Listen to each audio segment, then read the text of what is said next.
Good morning.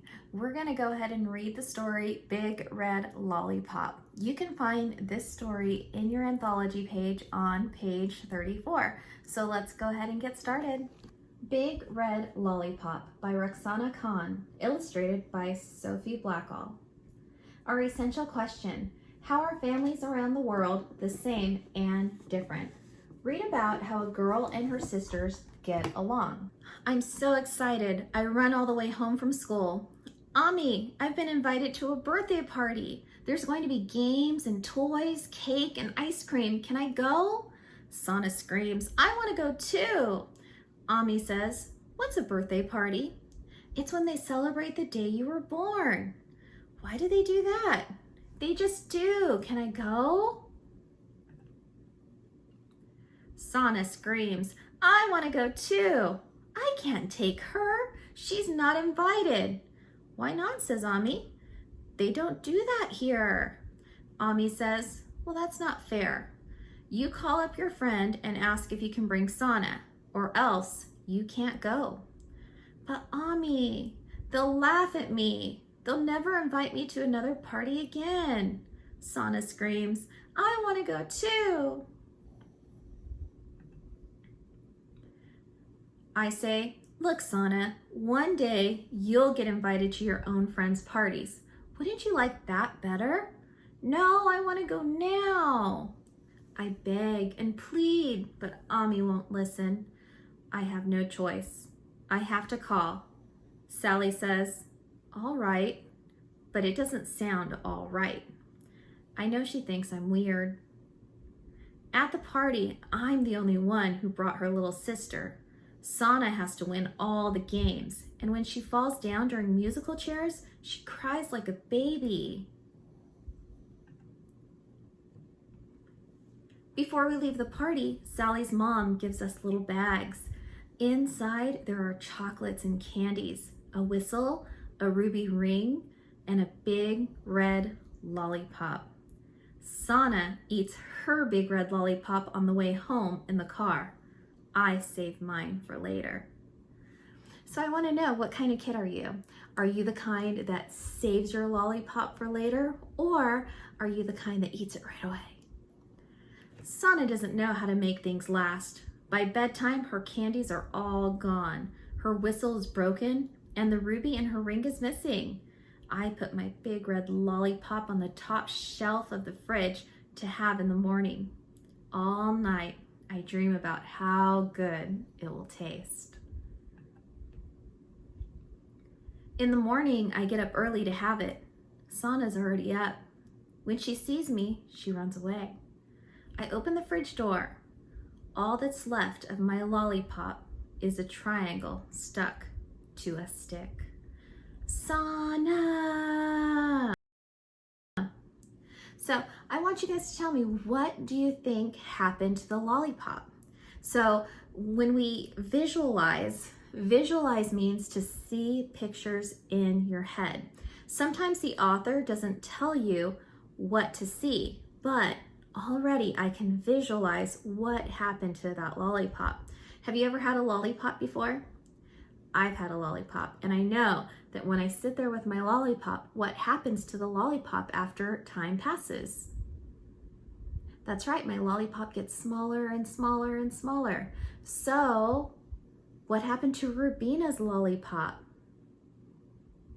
Yeah, I think Sana ate some of it. Okay, let's continue. I hear a sound in the front hall closet. I should have known. That's where she always hides. I shove aside the coats and boots. I'm going to get you. Quick as a rat, she scoots through my legs and runs around and around the living room, the dining room, the kitchen, yelling, Ami, Ami, help, help. Ami comes out, rubbing her eyes. Sana runs behind Ami, where I can't get her. What's going on out here, says Ami. Sana says, Rubina's trying to get me. Ami puts her hands on her hips. Are you trying to get your little sister again? She ate my lollipop, the greedy thing. She ate it. Ami says, for shame. It's just a lollipop. Can't you share with your little sister? I want to cry. but I don't. Sana runs to the fridge and brings back the triangle stuck to her stick. Look, I didn't eat all of your lollipop. I left a triangle for you. See, says Ami, she didn't eat all of it. She's sharing with you. Go ahead, take the triangle. So I have to take it. Go ahead, eat the triangle. But I don't. With all my might, I throw it across the room. It skitters under the sofa. Sana scurries after it to eat that too. The worst thing is that all the girls at school know if they invite me to their birthday parties, I have to bring Sana. I don't get any invitations for a really long time. Then one day, Sana comes home waving an invitation. Ami, I've been invited to a birthday party. There's going to be games and toys and cake and ice cream. Can I go? Our little sister Miriam screams, I want to go too. Sana says, no, I can't take her. She's not invited. Now we're going to visualize again. What do you think will happen if Sana takes Miriam to the party? So, Rubina had to take Sana to the party. So do you think it's fair that Sana has to take Miriam to the party? I think that sounds like a good deal, right? What do you think Miriam would do at the party? I think Miriam might do the same thing that Sana did. Let's go ahead and continue. Ami says, well, it's only fair. You went to Rubina's friend's party, and now Rubina and Miriam can go to your friend's party. I say, leave me out of it. Ami says, fine then. You have to take Miriam. Now it's Sana's turn to beg and plead. Ami won't listen. Sana's begging so hard she's crying, but still, Ami won't listen. I could just watch her have to take Miriam. I could just let her make a fool of herself at that party. I could just let her not be invited to any more parties, but something makes me tap Ami on the shoulder. What? Don't make Sana take Miriam to the party. No, says Ami. No, I say. Ami thinks for a moment and then says, okay. So Sana gets to go by herself. After the party, I hear a knock on my door. What do you want? I ask Sana. Here. She hands me a big green lollipop. This is for you. Thanks, I say. After that, we're friends. About the author and illustrator. The author is Roxana Khan. She was born in Pakistan. Her family moved to Canada when she was 3 years old. Roxana tells stories about other cultures as well as her own. Sophie Blackall grew up in Australia where she learned how to draw on the beach with sticks. She kept drawing because it was fun. Now she illustrates many books. Author's purpose. Authors write stories for different reasons. Sometimes they want to tell a funny story. Sometimes they want readers to learn a lesson.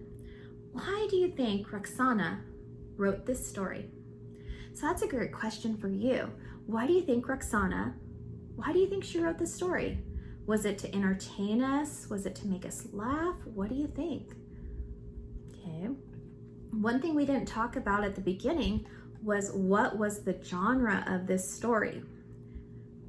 Okay, the genre is realistic fiction. So it means it's kind of like a fake story, but it's realistic, meaning it could happen. Like it's not something out of fairy tales. It's not something with unicorns and giants and magical places. This is something about a family, and it's a real situation that could happen to somebody. What makes this story interesting is that sometimes there are people in the world that celebrate birthdays. That might be normal for us, but in other parts of the world, it's not normal. So the way that people celebrate things is not the same around the world, and that's something that we've got to learn. We've got to learn how other parts of the world celebrate things, so that way we can be respectful of that.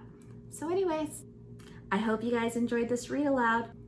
You guys can follow along with me in your book. I have 2 questions for you to answer for me in Seesaw, so make sure you get those pages done, and I hope you enjoyed this